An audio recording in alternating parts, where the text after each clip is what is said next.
This is the voice behind the Reheated Coffee Club, the Instagram page with 50,000+ followers, sharing our state's hidden treasures and the little moments that can make life magical. If Connecticut's been showing up on your feed lately, that's not an accident. The version your grandparents remember is long gone. This isn't a drive-through state anymore, it's a destination. And on this podcast, we talk to the people making that happen. This is Connecticut Unfiltered.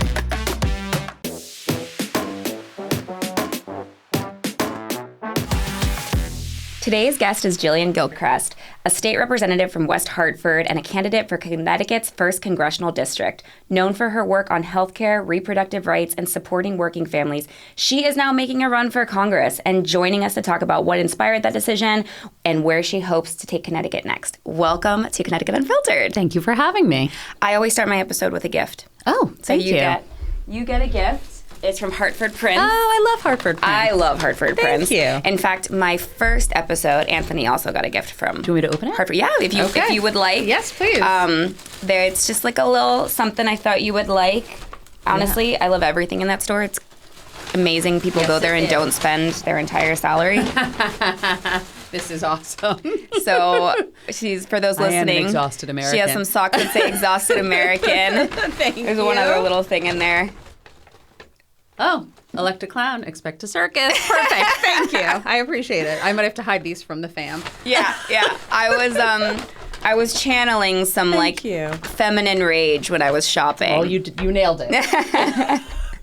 So welcome Thank you. To Connecticut Unfiltered. We know each other because we got coffee at J. Renee when I first moved here, and we had so many similarities as well. Like, was it your husband or partner?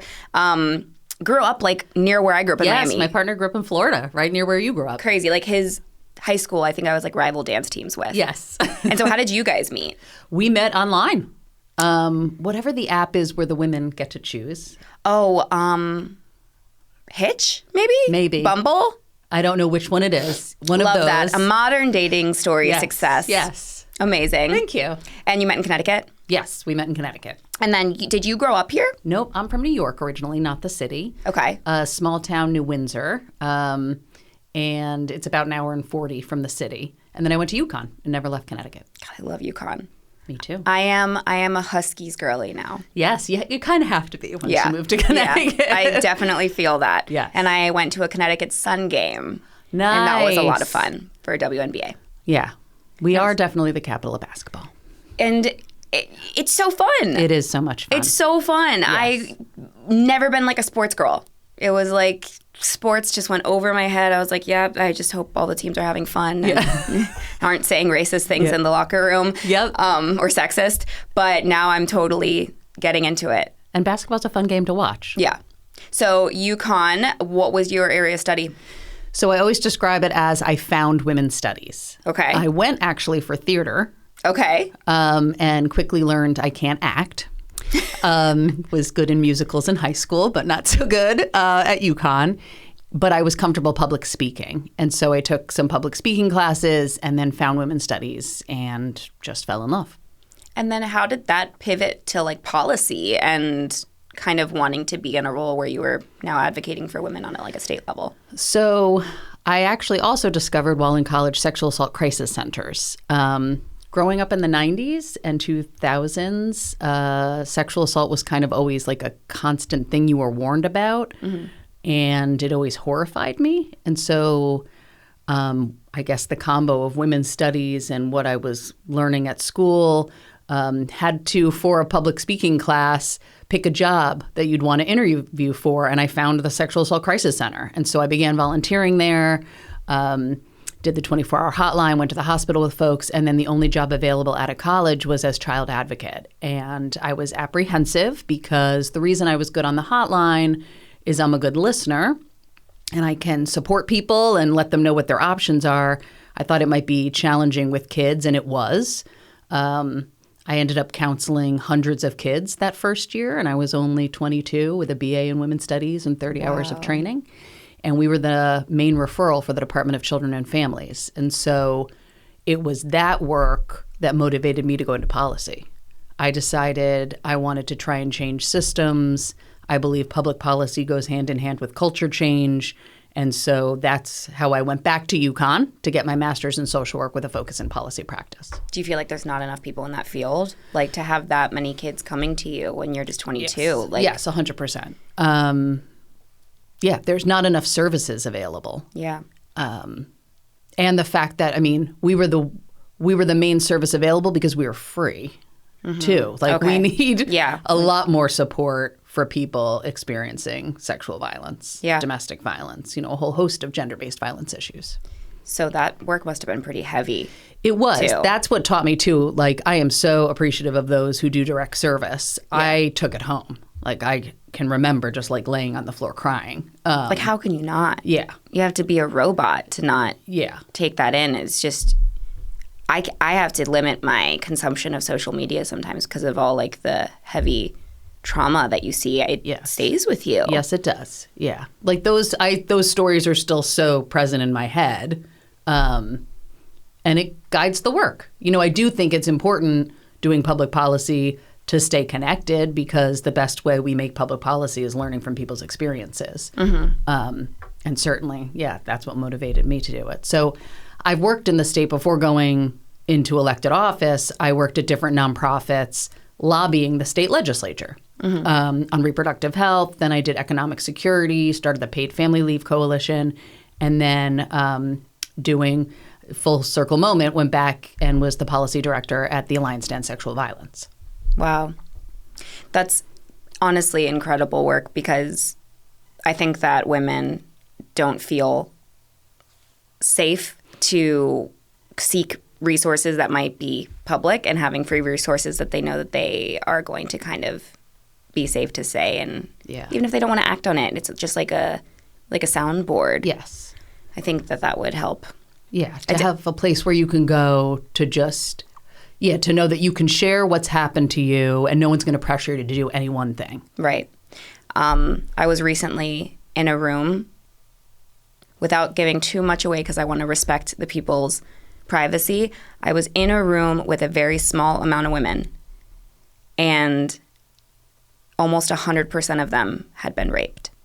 And it wasn't even what we were there for or talking about. Yep. And they had never really told anyone. We were just kind of like having an open conversation about it. And everyone felt comfortable to like share their shared experience. Yep. And it really is just so profound when people actually have the conversation and they realize that this has happened to some degree to almost everyone they know. Yes. And I don't think that there's enough people in place that are doing things about it and enough federal level change. I mean, we hire people into office that have been tried and sometimes found guilty of sexual assault. Yes. So how can anyone really feel like there's ever going to be change?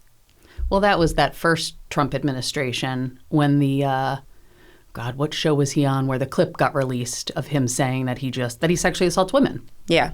People can describe it different ways, but he admits to sexually assaulting women, and you can do that because you're famous. Right. I pulled over the car when I heard that because I thought, oh, it's over. Right. Like, thank God it's over. There's no way we can elect someone who admits to that. But we did. And I think, sadly, I've stopped being surprised. But to me, it illustrates, this country is run in large part by men and many men who participate. Yeah. And so that's another big reason I got into politics. I believe it's very important to have women in office. Mm-hmm.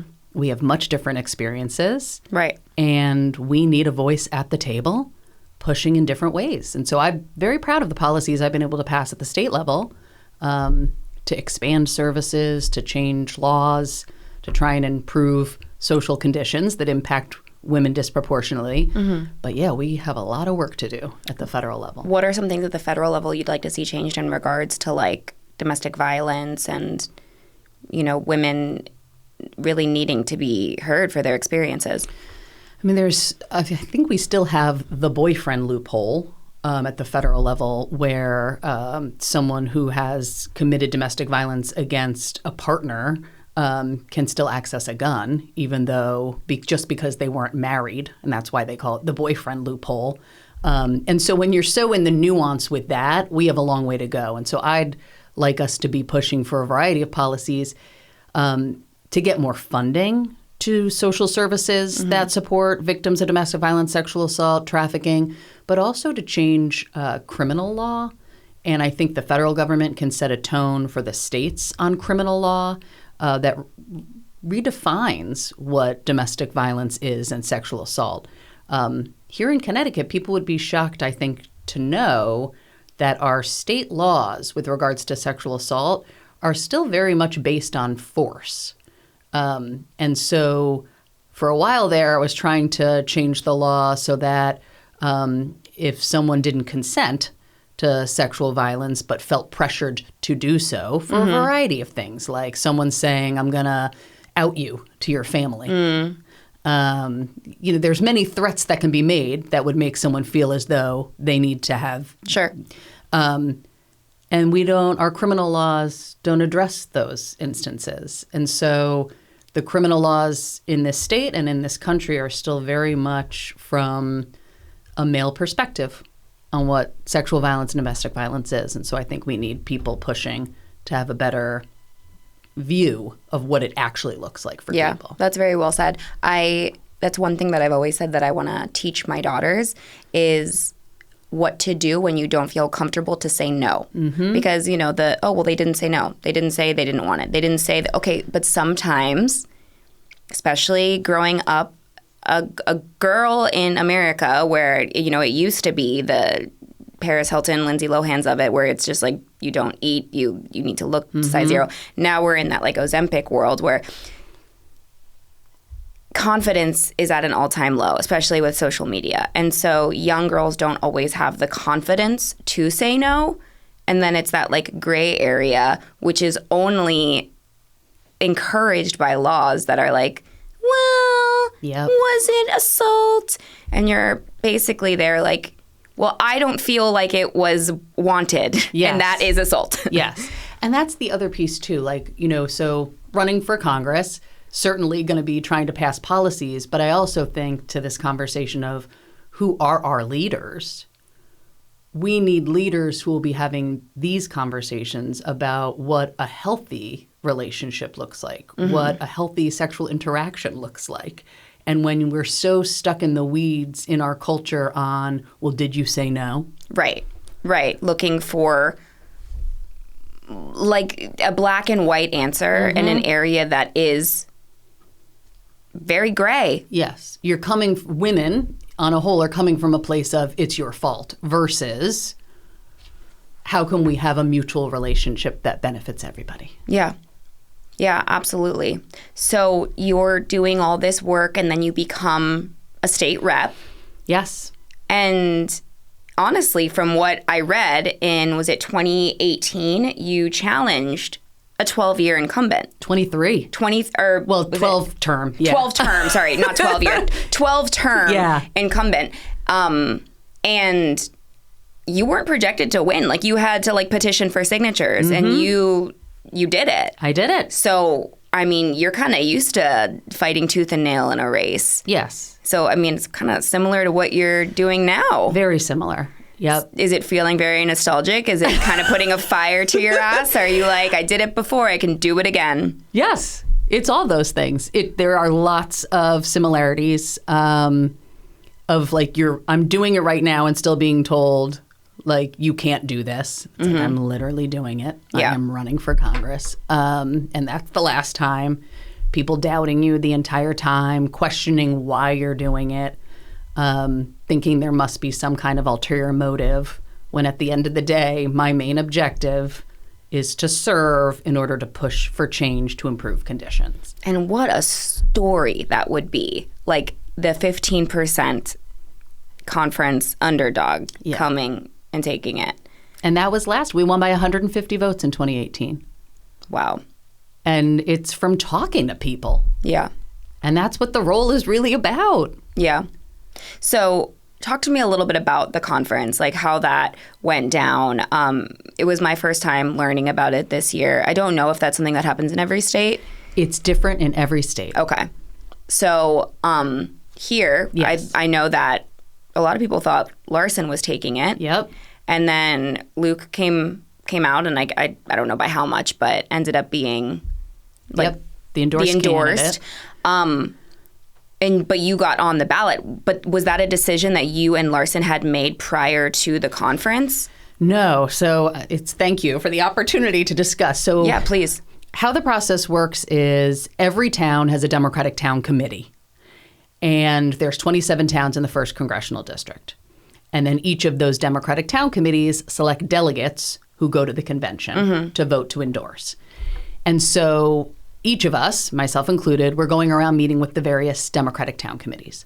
And so back in March, when I met with Manchester, after that, they made it clear that they wanted me on the ballot.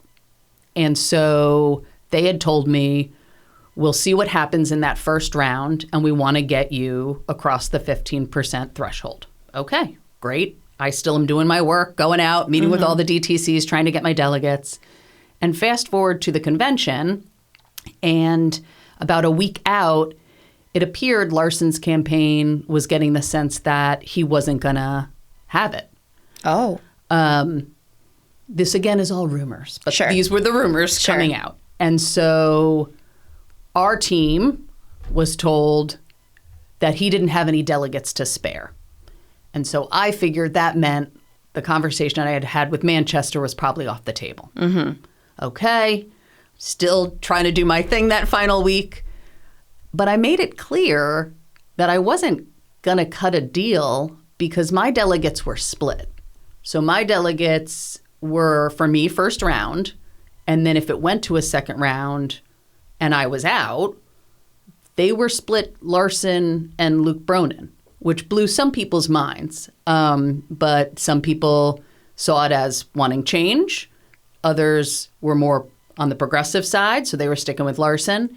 And so I made it clear to Larson's campaign, like, I don't know even how, like, I'm not going to try and persuade people to switch where they are. We're at the convention, and they're still asking if we can work with them. And so I did end up saying, yeah, I'm happy to talk to the people. We, as in Larson's? Larson. Okay. Yep. And so, yeah, Larson's campaign was still reaching out at the convention asking if we'd talk to our delegates. Okay. And so I looked at the list and said, I can talk to certain delegates who I know aren't for Luke. Gotcha.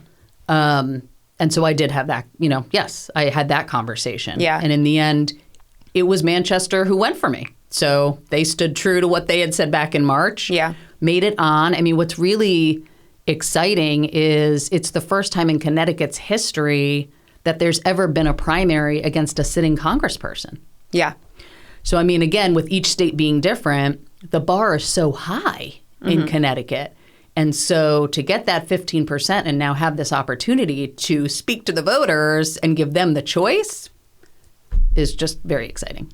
It's interesting that they like allow you to see who people were voting for after the first round. The whole process is wild. Yeah, I feel like maybe that needs a little bit of tweaking because it's people might change their mind when they see other people. I mean, Yeah. pros and cons to it, I guess. Well, and that's decided too ahead of time. I called it a team, but like each campaign's team sends representatives to meet with the state party and the rules are decided upon. So there was 10 minutes for voting and then there was 10 minutes to switch votes. That 10 minutes was decided upon. It could have been 2 minutes. It could have been 15 minutes. So all of it, yeah, very interesting. And so going into the conference, did you feel like, okay, we have a chance, or were you more like, this is it? What were your feelings about it? Sunday into Monday, I thought I gave it my best shot, and that was that. I did not think it was going to happen for me.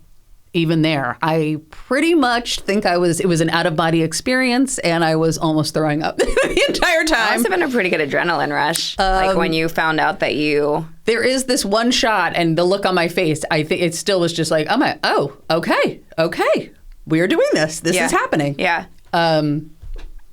Which was incredibly exciting. And self-proclaimed bad actress, so these are all very authentic reactions coming from you. That's one thing, I cannot fix my face.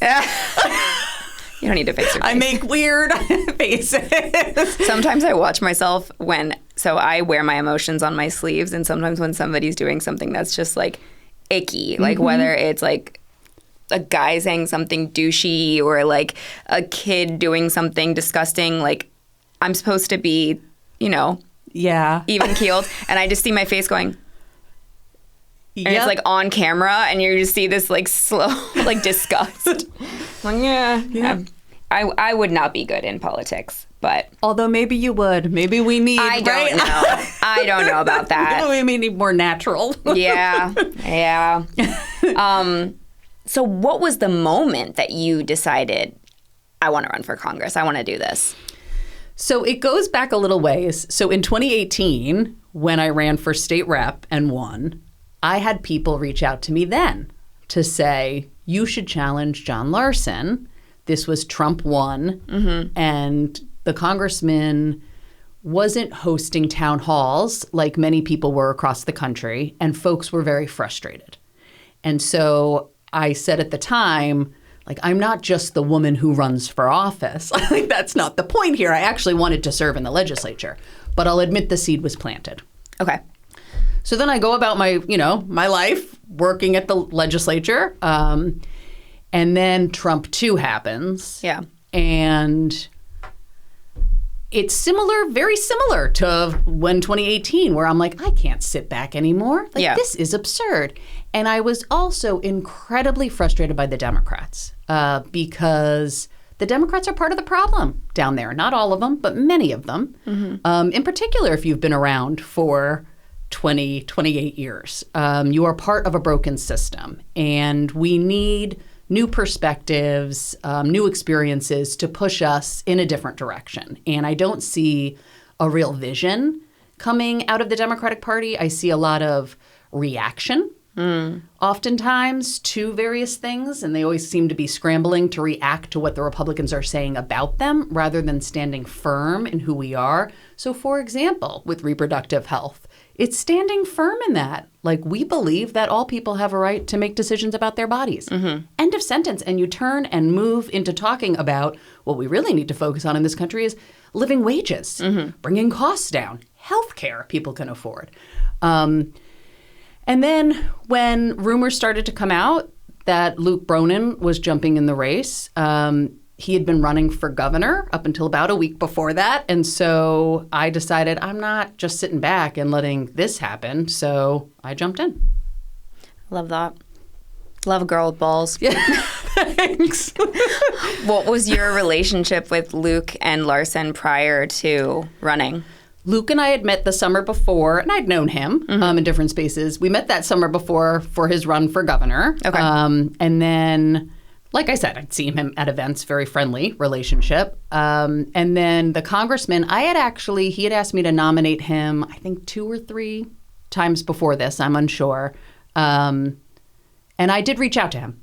Yeah. I reached out in the winter to let him know I was interested, and then reached out before I jumped in to let him know what was happening. What was his reaction to you saying, I'm going to try to beat your ass? Actually, super gracious. That's nice. That's what we need more of, I feel like. I feel like politics, especially within a party, like, I can understand the frustration with a very conservative Republican side because I'm like, you're actively voting against human rights. Yes. But within a Democratic Party where we are just trying to make things better, granted, everybody has their soapbox that they want to stand on what's the most important to them and what they think would make the most work and what they think would benefit the people the most. But at the end of the day, we're on the same side. Yes. And it's gotten so aggressive and so many like hit campaigns that I like that he was gracious about it. Super gracious.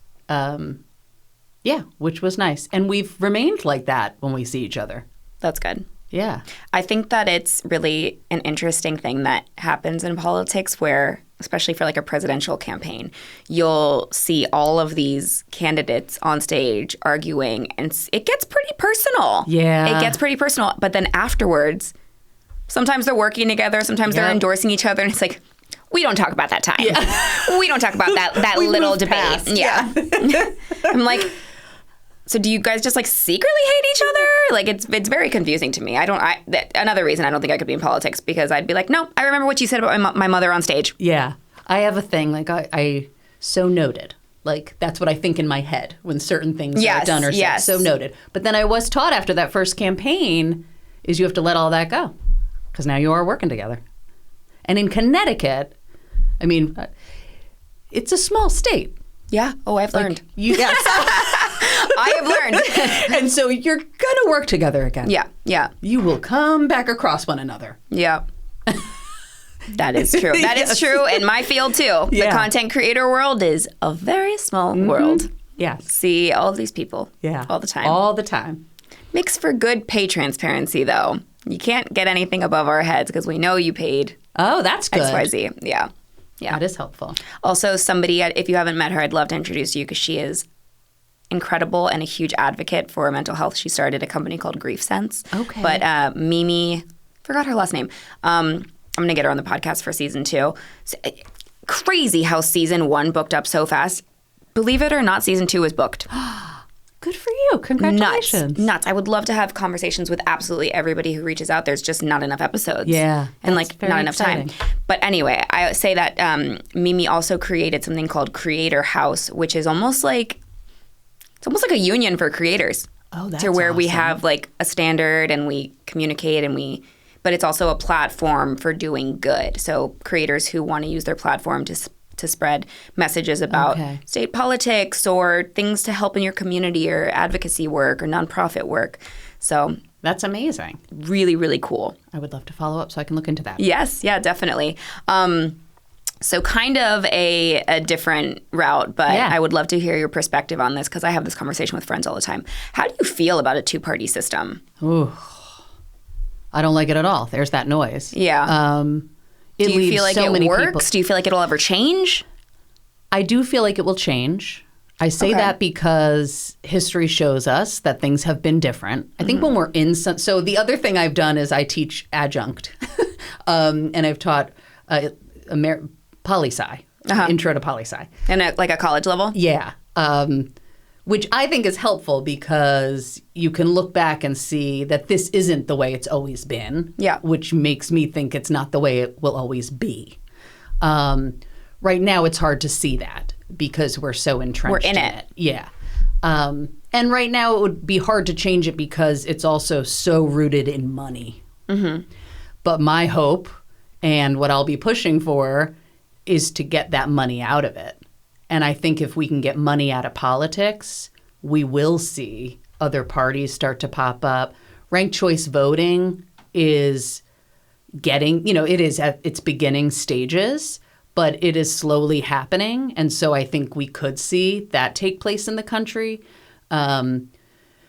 The 2-party system, it's just become, it's 2 teams. I used to say it was like the Red Sox Yankees. Again, now you're in Connecticut. I don't know if you've really dove into that. I gotta learn more about baseball. I just started with basketball. Okay. Give me another year. I'll give you another year. But what you will discover being in Connecticut is the Yankees-Red Sox rivalry is really intense because we're that middle state between the two. And so when I went to UConn, that was huge. Like, are you Red Sox or Yankees? But it has gone now so far beyond that where it really, in many ways, is rooted in just like a hatred for one another. Sure. And so I firmly believe it can't continue on like this and needs to change. I feel like that's a shared sentiment from a lot of Americans, but nobody's doing anything to change it.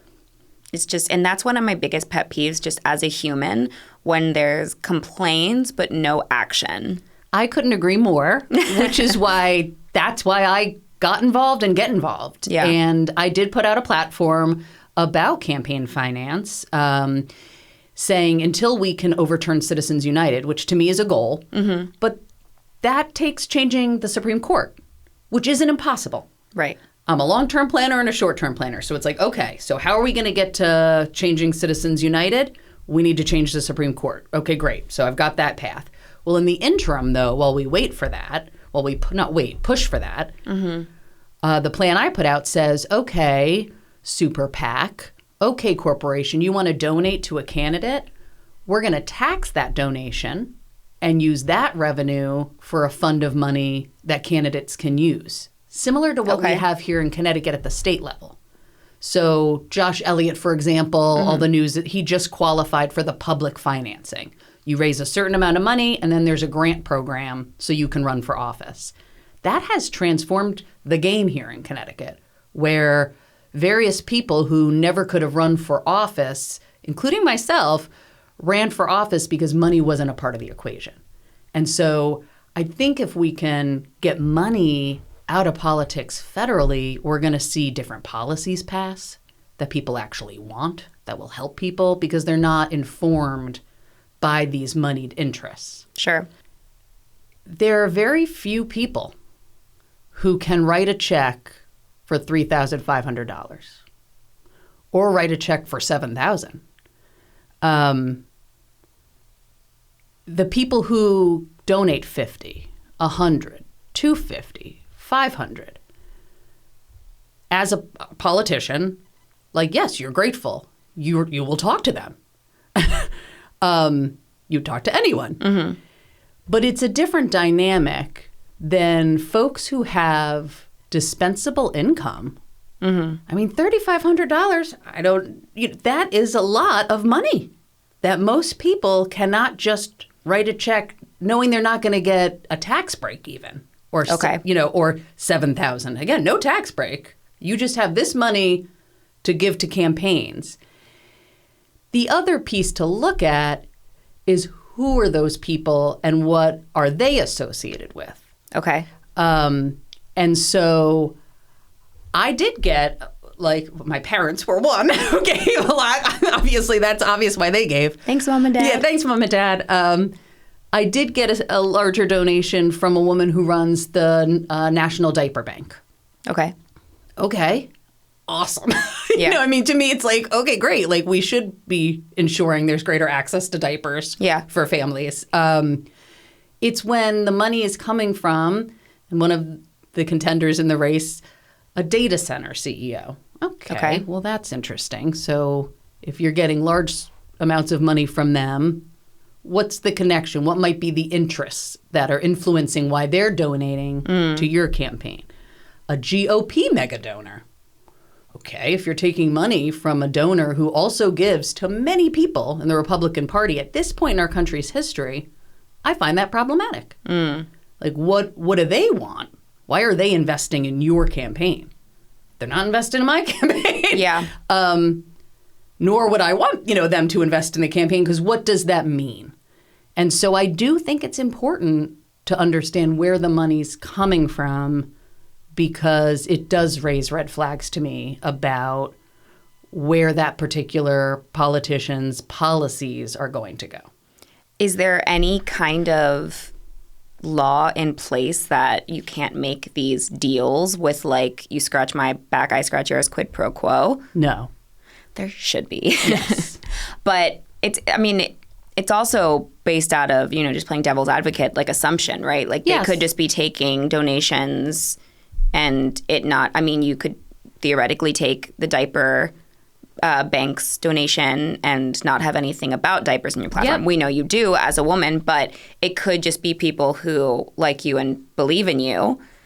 I just find that interesting. But I do agree that there should be complete transparency about where the money is coming, and there is. Anyone can see who's donating. Yes. But yeah, I do think there should be more regulations on the PACs.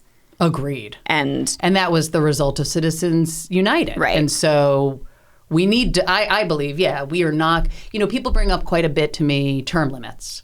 And I support term limits, but I don't think we actually change politics until we get money out of politics.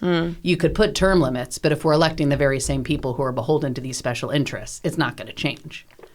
And so it doesn't have to be one or the other, but I think we have to be getting money out of this system. I don't know if I necessarily care as heavily about term limits as I do about age limits, like age caps. And I don't think that's ageist of me, but I think that there is an age where people should be retiring, your body, your mental health scientifically starts deteriorating after a certain time, some faster than others, and obviously there's nuance to it.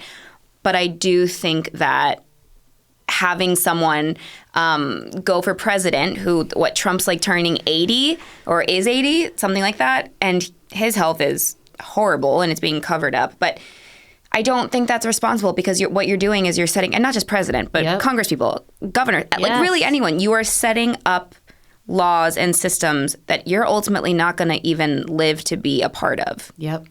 I mean, that's a great theoretically. Great perspective. And then the other piece to me is you're just not adequately representing the people you've been elected to serve any longer. Yeah.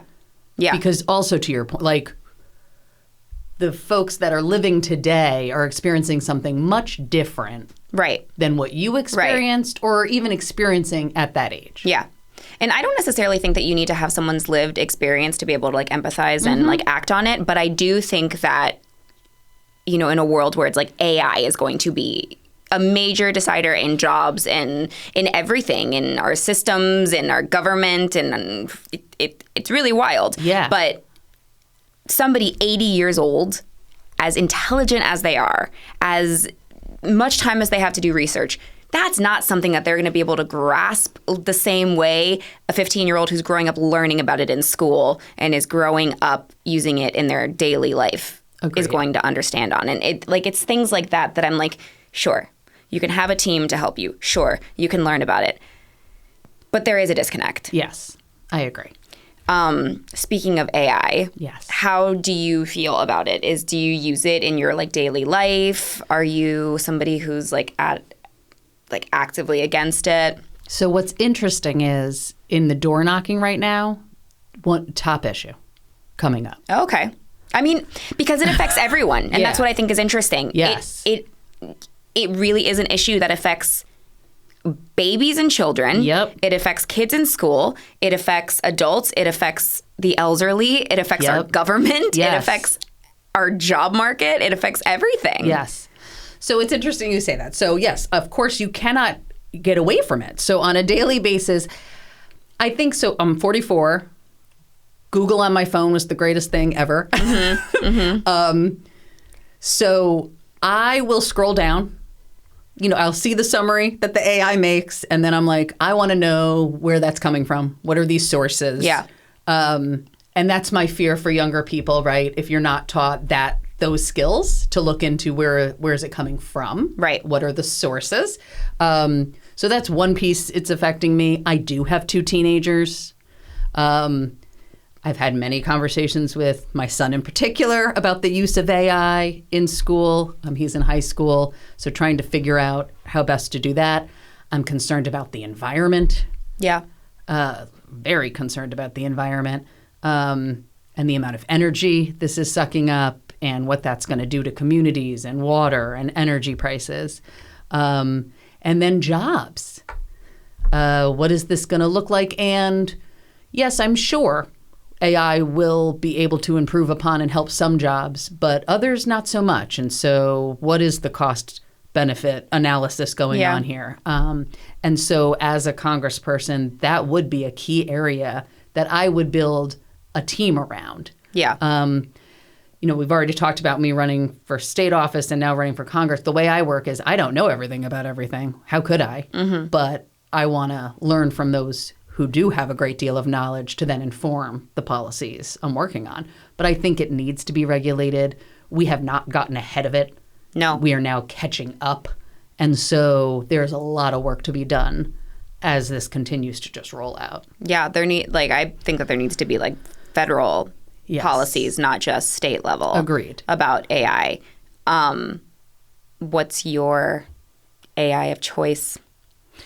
Such a good question. I guess it's interesting. Like, I don't really use it that much. The thing it would be is the Googling. Yeah. Which maybe is it. I'm then a dork. Is Google, is that Gemini? I think it's Gemini. Okay. So Gemini would be where that app pops up. I will look through it and then I go to what the sources are. I am guilty. Yeah. What's yours? I use ChatGPT and I'm trying to, so one thing that I do not use it for is anything creative. because I can, in marketing, I can clock a chat GPT or an AI flyer. I can spot an AI-generated voiceover that not even the voice of an AI bot, but like it wrote the script because there's certain flags of phrasing. What I do use it for is like formatting and like I use it like my assistant. I will. Yeah, what is the one on Goodly? My email.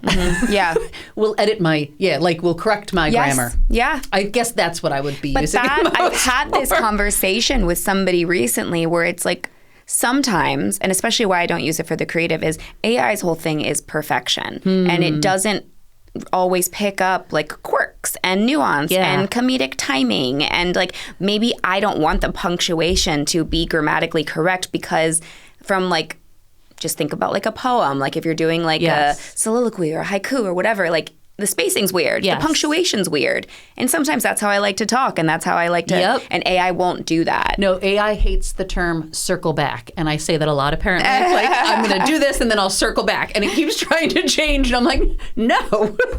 What I found interesting, I learned recently, is that AI's job is to keep you away from human interaction. It wants you to spend as much time with it as possible. So it'll always prompt another question to whatever you've asked. Like, and now would you like me to give you 3 examples of how you can do XYZ? Or notice this next time you use it. Once you're done, it's not just like, here's what you asked and I'm done. Yeah. It'll have new prompts of what else it can do following up that. Okay. And it's kind of crazy because if it's already trying to take people away from moving on and going on with their day, I mean, lonely kids, think about like teenagers who don't necessarily like have the social skills or the confidence, talking about confidence again, to go out there and meet people. It's now they have this whole online world where they're talking with a robot. They're talking with essentially an artificial intelligence. Yeah. It's crazy to me. It is crazy. I think that there should be, especially for younger kids, like time limits. Like it times you out. Like it doesn't let you continue to do it after a certain point. Yeah. So you can get addicted, and it's a little crazy. Yes. We are going to take a quick break and hear from our sponsors, and then we will come back with more Jillian Gerchrest Unfiltered. If you're someone who cares about supporting local farms, you should check out Pink Tractor Crew. They're passionate about connecting people with Connecticut agriculture, whether that's finding fresh dairy delivered right to your door or tracking down maple syrup straight from the tap. It's all about supporting local farmers and making fresh food more accessible. You can explore their resources at stantonsbm.com. You know how edibles can feel a little intimidating if you're not exactly sure where to start? That's actually why I love the Happy Confection. A Connecticut brand based in Westbrook, they've made edibles really approachable by creating ratio-based cannabis gummies. So instead of everything hitting the same way, the experience is dialed in depending on what you're looking for, whether that's relaxing or feeling creative or just unwinding at the end of a day. There's even options for medical card patients looking for higher potencies. Everything is chef-crafted with organic ingredients, vegan, gluten-free, and made with strain-specific terpenes, so you get a consistent experience without that bitter aftertaste that a lot of gummies can have. They're also queer-owned, women-owned, and family-run, and you can find them in over 60 dispensaries across Connecticut. You can find the closest one nearest to you at thehappyconfection.com, and don't forget to sign up for their email lists where you can find out about product launches and deals going on near you. They're called The Happy Confection, and it's cannabis crafted for joy. Looking for insurance is honestly so stressful. Every year when I have to deal with it, I feel like I need a spa day after. And that's why I love Keating Agency Insurance in West Hartford. They're a third-generation family business with a real people-first mantra. They do the hard part for you, shopping multiple companies to find the best coverage. They handle home, auto, business, life, and even umbrella policies and can bundle things to save you money. So instead of spiraling online comparing policies, just call Keating and let them handle it. All right, welcome back in. We left off talking about AI, and that is something that's obviously on lots of people's minds, especially as mothers. But I want to jump into a little bit more about your personal race for Congress and just being kind of the underdog. What is like motivating you to stay in? Certain people coming up to me and saying, keep going, please keep going. The belief that this country can be better that we do need authentic voices representing people, in particular women, and that the people have a right to this seat. Yeah. There's another woman, Ruth Fortune. Fortune? Yep. Okay. And she is now trying to get signatures to get on the ballot. Do you feel like she has a chance of getting on? I saw her this past weekend, and she has gotten a significant number of petition signatures. I don't know. That's another high bar. I mean, when we talk about how high the bar is in Connecticut, because all those signatures now have to be checked to make sure only registered Democrats can sign in the towns that are in the 27 towns in the district. So unsure. And I forget, it's either June 6th or June 9th, I believe, is when she has until. Okay. And let's just say she gets on the ballot. Do you feel like that's taking votes away that could have been yours? Or do you feel like her campaign is a little bit closer to like Luke's or Larson's? I mean, in a campaign, any number of people in take votes. The way, though, I run, and in 2018 and my other campaigns and this one, is really it's like I'm running, and this is why, and here's who I am. Yeah. And so people are going to be doing what they're doing, but I stick to my why. Yeah. Yeah. And about your why, how do you feel like your campaign is different than the others running? So we are very grassroots, which means we have hundreds of volunteers who are committed to changing our government. You know, they certainly, our campaign, and that's what I'll call it, because it's, yes, I'm the candidate, but our campaign is about holding Donald Trump accountable, stopping the destruction of this current Republican Party, but also a vision of where we can go. And I truly believe that government can do good by people. I think that's hard as well when we've been in this for so long and our government has been riddled with corruption for so many years. But we all pay into the government. The government should actually invest in us. And we can have a country where people make a wage that allows them to have their basic needs and raise a family if they so choose in a safe environment. Like, we can get there. We just need to elect people who believe that. People can have access to health care. It doesn't need to be profit-driven. Like, right now, we have the highest income and wealth inequality in this country we have ever had. Corporations and the wealthy used to pay higher taxes back in the 60s, and the inequality was significantly less. And you hear older folks speak about how it was good and much different. And it's like, yeah, because it was much different. Yeah. And we can go in a direction. They like shut off when you start breaking that down. They're like, nope, I said what I said. Yeah, because then people, it stops being, it's like an individual failing versus a societal. And that ties back again where I truly believe like public policy can be used to change culture. They go hand in hand. And right now, like, it is unequal. And people are feeling that. And I think that's where a lot of this rage is coming from, where you're working so hard and you can't get by. Yeah. And so that's what this campaign is about. And I truly fear how much farther our country is going to go down this path to this extreme inequality if we don't start electing people who believe it can be different and will push for it to be different. And so that's why I'm in this. Yeah. You're in West Hartford. Yes. Yeah. And that is a pretty affluent area. I mean, I am on like the Hartford line. Like I'm very close to Hartford. But being like, I would say middle class in America right now is almost like the worst position to be in because we do not qualify for any assistance, but everything is unaffordable. Yeah. Yep. So at the legislature, West Hartford's a picture it's been described of the state as a whole, because you do have extreme wealth in West Hartford, and then you have poverty, with a whole host of folks doing pretty well. But what's interesting, and I've explained this to my colleagues at the legislature, I will always own, I get it.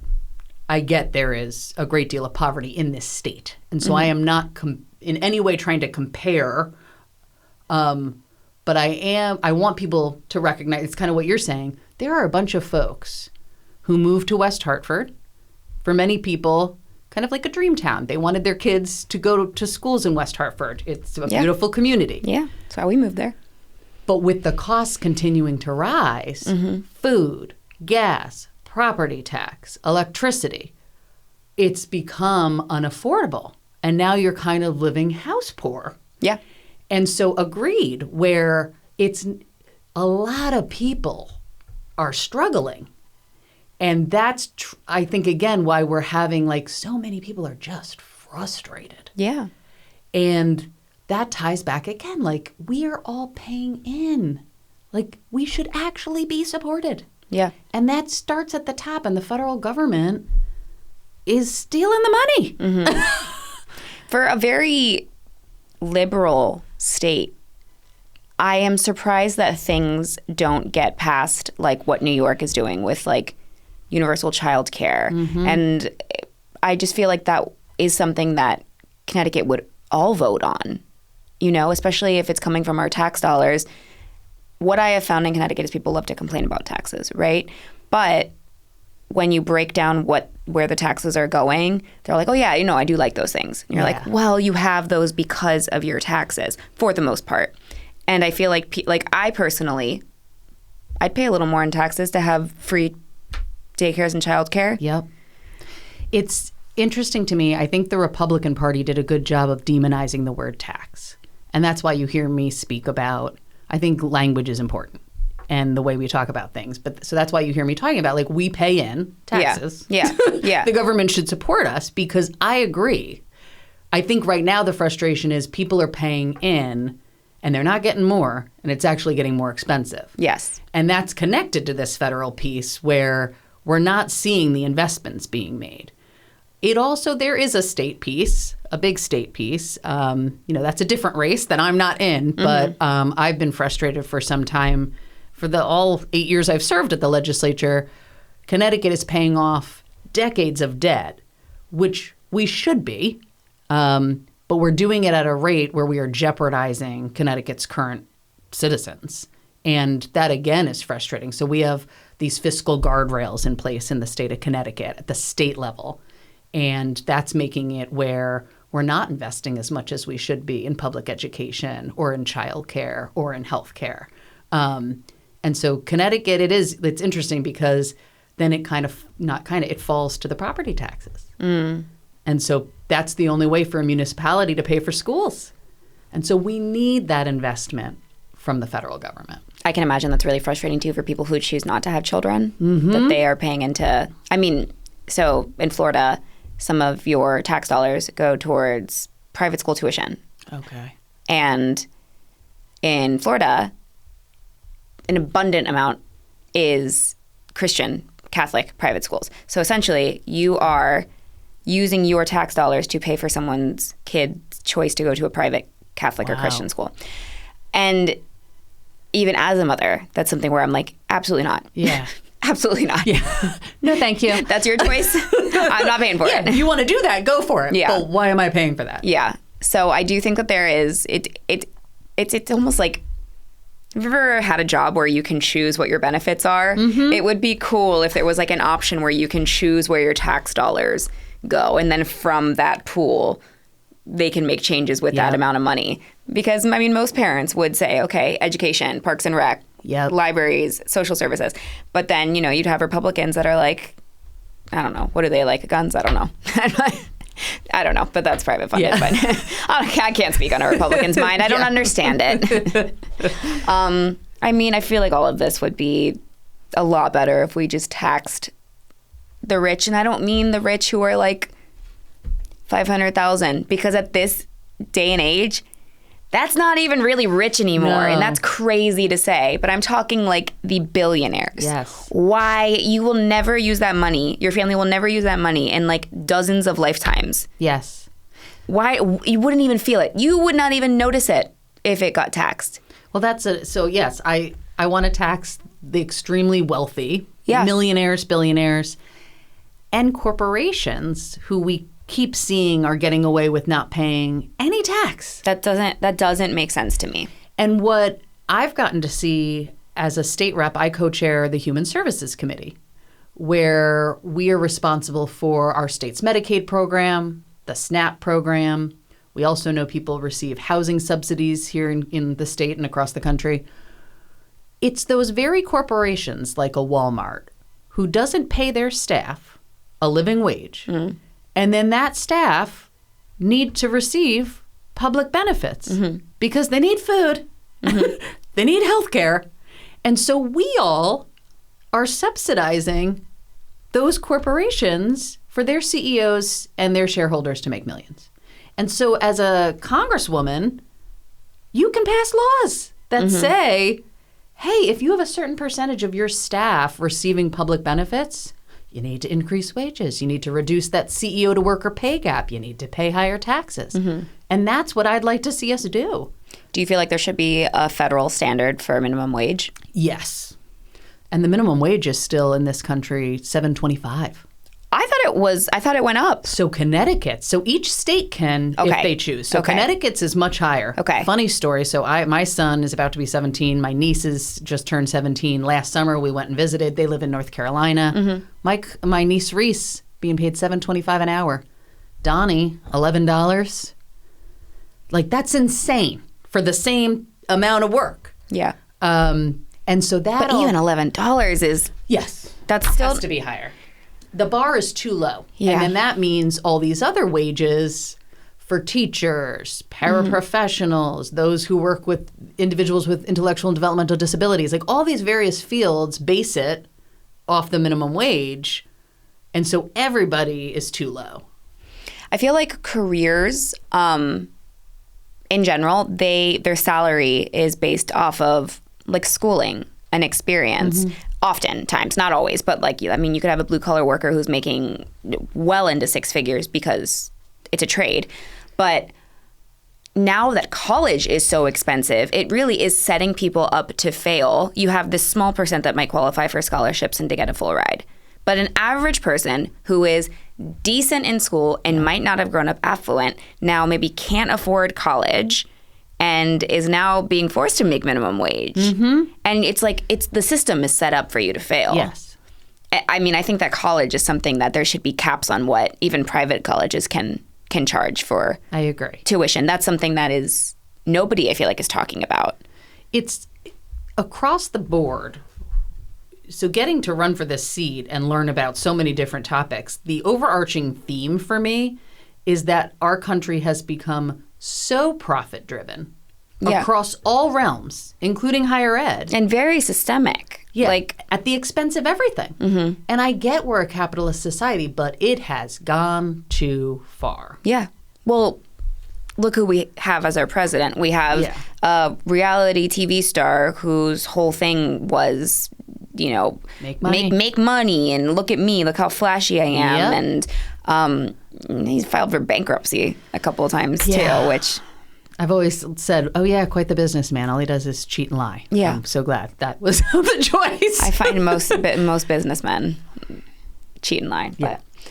So maybe we need a government that actually wants to support people. I think like that'd be a great direction to go in. It just feels like, and this is me being a little pessimistic, so, you know, I appreciate the hope and levity of it, but it just feels like an impossible achievement.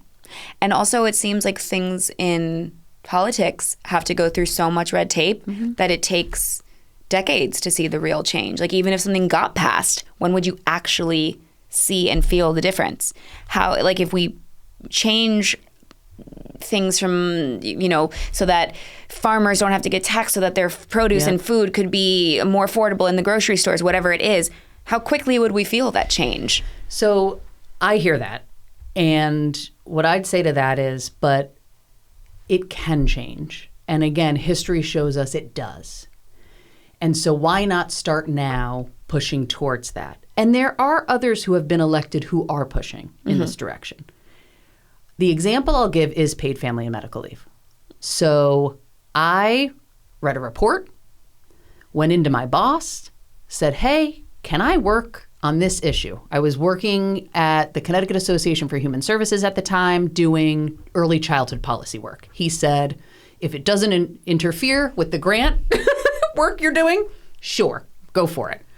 And so I put together a coalition, which is various partners, so AARP, folks who work in the rare disease space, folks concerned about women having time off, breastfeeding, and we were able to pass a task force at the legislature that would study if Connecticut could have a system of paid family and leave.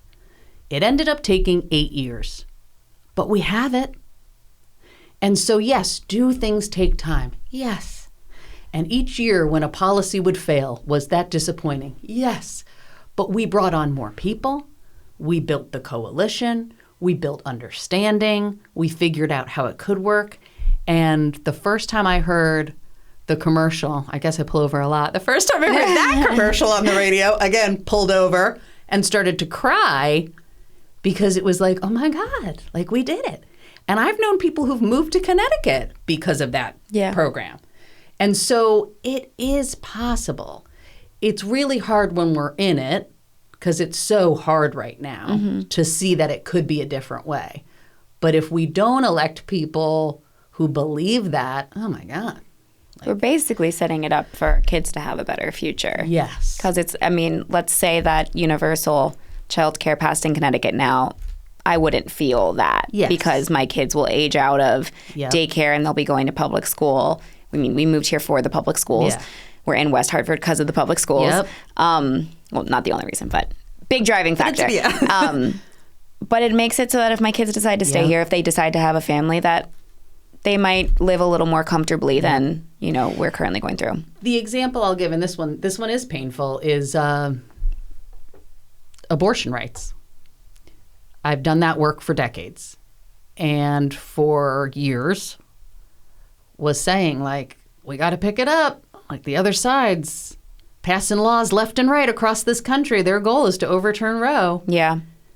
Then they got those Supreme Court folks, and it was like, this is not good. And when Dobbs passed, I got a bunch of calls. Like, what can we do? And I had to say, like, buckle up. It's going to be a while. Like, you don't.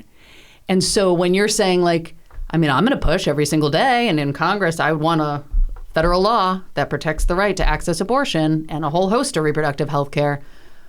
But I don't know how long that's going to take, because that was decades of them chipping away at it to overturn it. And so it's setting it up, to your point. Like, to me, this is the path is long. And what I've learned in doing policy is you never get to a place where it's all just perfect. But if you can just keep moving it in the positive direction, like, that's what I'm trying to do. And I'm hopeful others will join me in that. When Roe v. Wade was overturned, it felt like a bad dream. Like, there's very little that'll shock me these days when it comes to politics. But that was like, surely no. Like, this is like, what? Yep. And that was another big reason for us making the move to Connecticut. We wanted to raise our daughters in a place that they had control over the decisions that they would want to make with their bodies. Because it's not just about abortions. It's about healthcare, really. Yes. I mean, you don't want a doctor in that moment questioning your care for something like an ectopic pregnancy or for something that, like, that couple minute decision. Everybody has a right to their own personal beliefs. And so if someone doesn't want to get an abortion, they don't have to. Right. But don't push your personal beliefs on everybody else. Right. And so public policy needs to ensure that people can access the care they need when they need it. And the first policy I got to work on in this state was Plan B for rape victims. And so with the background, having attended, accompanied women to hospitals who had been sexually assaulted, to me, this was a no-brainer. We wanted to ensure that if someone showed up to a Connecticut emergency room, they'd be offered emergency contraception. The pushback came from the Catholic hospitals. The lawmakers saw it as an abortion debate, even though Plan B is an abortion, and the bill failed. We had to come back the next year. And that's when it clicked for me. Until women have control over their bodies, we have no control at all. And so that's another huge piece, is like we need people who recognize that this isn't a political debate. They've made it a political debate. They love making it a political debate. This is about people's lives. And we need to elect folks who understand, to your point, this is healthcare. I actually don't think that most of the men, especially people like Trump, who are trying to make a federal ban against abortions, I don't think they actually care about abortions. I think it's just about controlling women. Agreed. Because I'm sure that Trump has paid for many abortions. Agreed. If we actually cared, we would be talking about preventing unintended pregnancy. Yeah. That's what causes an abortion. Sure. So we could have a whole we wouldn't be eliminating conversation. reproductive health programs. Yeah. We would be funding birth control, schools, education. And, there was a bill that tried to get passed in North Carolina. It was shut down, but it was punishing somebody who was seeking an abortion by death. It's very pro-life. Yeah. It's very pro-life of them. It did, and there was other nuance to it too, where it was like, if you were seeking an abortion by use of like birth control, which is crazy. Mm-hmm. Yes. But then if you're going to get into the nuance of like, when does a life become a life? What do you say to like really deep-rooted Christian or evangelicals, whatever, about IVF? Are those little frozen, fertilized eggs, are those not little lives? Which is, again, where it's so interesting, because like when it comes to policy, right, you do have to specify certain things. Mm-hmm. But that's where that personal belief, again, can come in. And so it's like, you can make that decision. Yeah. And again, no one is telling you to use IVF. Yeah. And so the policies will have to decide that. But you make your own personal decision. I'll always say the interesting thing, you know, when those who are anti-choice will do a carve-out, right, and say, oh, you can't have an abortion unless there's been incest or the health of the woman or a rape. That has to be put in policy. And we always forget that part. And so when you put that into policy, how are you determining someone's the victim of incest? How are you determining someone's been sexually assaulted? And so when you actually look at how those policies play out, no one's using them because you can't prove it. And so it's very interesting because like there's the policy of it and then again, your personal beliefs. And so that's an example of like they've tried to say that they're recognizing different situations, but you're still just limiting access. And even if you are going to court and you're arguing your point without, you know, necessarily proof versus someone else's point, we've seen time and time again that men often get away with it. Even if these things are in place, it's not foolproof. And most people don't report. Most people don't report. And also, it's really traumatic for a woman to have to go through and account for probably the worst moments of their lives. Yes. To only be told, sorry, not enough evidence. Yep. All that to say, pro-choice over here. Let's say in August, the primaries, let's say the worst case scenario for you happens and you don't win. Yep. What is next? Are you staying in state politics? Are we going for Congress again? What do you think? So I keep telling people it's like asking a pregnant woman, will you have another child? I don't know if I would do this again. Okay. We will see. Okay. But like pregnancies, you forget about the pain so give me after 2 it weeks. happens. Give me 2 weeks and maybe I would. But right now I'm focused on this race. Yeah. Staying in the moment. But I am committed to advocacy and public policy. I've been doing state work, though, for 20 years, so I'm interested in more national. Okay. Very cool. So I want to play a little game. Okay. I like to play games on this podcast. Okay. This is a Would You Rather game. Okay. Okay. All right. So do your best. All right. Here we go. Okay. So would you rather have a one-on-one debate with Luke or with Larson? With Luke. Okay. Would you rather sit through 12 hours of a Trump speech or filibuster for 12 hours? Filibuster for 12 hours. Okay. You got stamina. I did 8.5. Wow. At the legislature. Okay. All right, pop off. That's would you rather give up New Haven pizza forever or lobster rolls forever? Lobster rolls. I'm with you. I actually don't like lobster. Girl. I know. I'm a pizza. Yeah. Would you rather fix Connecticut's affordability problem or its political polarization? Affordability. Okay. And lastly, would you rather become Congresswoman, but you'd have to be a Republican? You'd have to do it as a Republican. Or maintain your Democratic status, but be working on a state level for representation? And it's this current Republican Party? Yes. Stay a Democrat. How do you feel about when people switch parties to go into office? Because I've actually met a few people who've done that here. I don't know how I feel about that. It makes sense to me with this current Republican Party because it's not what the party was. I don't really mean that, though. I mean, like, in order to be part of someone's team. I find that odd. Yeah. To switch parties. Yes, just to get in office. Okay. And I'm frustrated, like, we have a big team at the legislature, but not all Democrats are the same. Sure. And so there's... Well, that's why the two-party system is very weird, because there's so much, like, a lot of Republicans would say I'm Republican, but I'm not MAGA. Yeah. And it's hard for me to be like, well, then how are you Republican? Yeah. Like, what are you standing on? Yes. And, like, I am as Democratic as it comes, but there are some things that I'm a little more conservative about than other topics. But all right. And then lastly, I would love to ask you to shout out to a local nonprofit or any nonprofit really, and and how to get involved if people would like to. Well, since I brought it up so much, I would shout out the Alliance to End Sexual Violence. Okay, It is the statewide nonprofit of sexual assault crisis centers across the state, and they can know that their donations go to support staff who are there 24/7 to help folks who are experiencing sexual violence. Amazing. And people can find out through their website, through social media. EndSexualViolenceCT.org, I believe. We'll fact check it. Okay. It'll come up on the screen. Okay, great. Wonderful. Thank you so much for having the conversation. Having me. I think that a lot of people will get a lot of really great knowledge and insight about this and about you and about the race. Wonderful. And thank you for all the work that you do. Thank you. Thanks for the opportunity.